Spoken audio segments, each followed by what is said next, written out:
Ann Curtis pinaringgan si Sian Lim sa pambabaliktad kay Kim Chu. Muli na namang pinasaringan ng It's Showtime host at kapamilya actress na si Ann Curtis si Sian Lim, ang dating boyfriend na kanyang co-host na si Kim Chu. Talagang hindi nagustuhan ni Ann Curtis ang ginawang paraan ni Sian Lim sa pagkikipaghiwalay kay Kim Chu upang hayagang maligawan ang producer-writer na si Iris Lee. Sa kamakailang episode ng It's Showtime sa segment na Especially For You, na itanong ni Ann Curtis at Vice Ganda sa kanilang guest kung paano sila nagkahiwalay. Kaagad naman sinabi ng kanilang guest kung paano sila naghiwalay ng kanyang ex-boyfriend. Dito na nagpasaring si Ann Curtis kung saan ibinahagi niyang mas malala pa ang ginawa sa kanilang kakilala.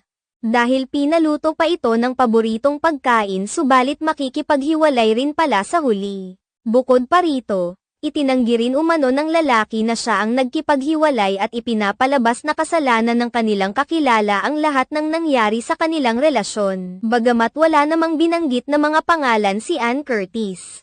Kumbinsido ang maraming mga madlang people na ang tinutukoy ni Ann Curtis na kanyang kakilala ay si Kim Chu at ang lalaking pa-victim ay walang iba kundi si Sian Lim. Halata naman umano na talagang si Kim Chu ito dahil kung matatandaan ay napag-usapan noon sa isang episode ng showbiz-oriented vlog ni OG Diaz na bago hiwalayan ni Sian Lim si Kim Chu ay nag-request pa ang aktor-direktor kay Kim Chu na ipagluto siya ng paboritong steak. Subalit, kamakailan lamang ay naglabas ng pahayag si Sian Lim kung saan pinabulaanan niya ang isyong ito kung saan iginiit niya na hindi naman siya ang nakipaghiwalay kay Kim Chu kundi ang aktres ang unang pumutol sa kanilang ugnayan.